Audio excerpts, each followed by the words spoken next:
परभणी जिल्ह्यात मागच्या आठवड्याभरात सतत अवकाळी पावसानं थैमान घातले. पण शेतकरी बिचारा ज्याने रात्रंदिवस एक करून मेहनत घेतली, आज तो रडतोय. शेतात साठवलेल्या कांद्याचा ढीग झाकून ठेवलाय, पण निसर्गावर कोणाचा वस चालतो? सगळे कांदे सडलेत. वर्षभराची मेहनत आज मातीमोल झालीये.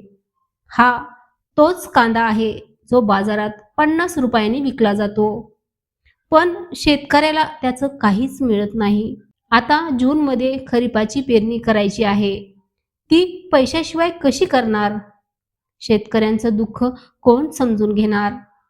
कधी कर्जाचं ओझं, कधी निसर्गाचा कहर आणि शेवटी फासच. फासच का निवडावा लागतो त्याला?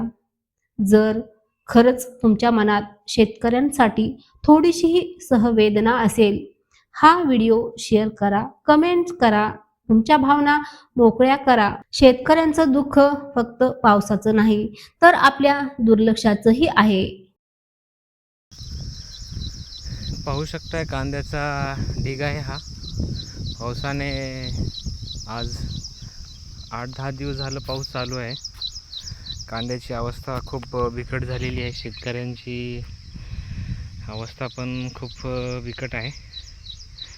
कांदे पाहू शकताय तुम्ही कशी अवस्थेत नासलेले आहेत ह्या पावसाने. बघा, हे पाहू शकताय खूप जास्त झालेला आहे पाऊस. कांद्याचं नुकसान बरंच झालेलं आहे. पाहू शकता तुम्ही. बघा, हे असा पावसामुळे अक्षरशः कांद्याला अशा छोट्या छोट्या आळ्या पण पडलेल्या आहेत. इतकी पावसामुळे खूप नुकसान झालेलं आहे कांद्याचं. पाहू शकता. बघा,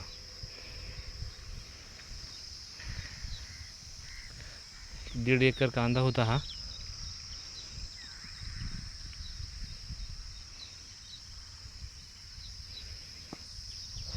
$200 कट्टा कांदा आहे हा. 200 कट्ट्यामध्ये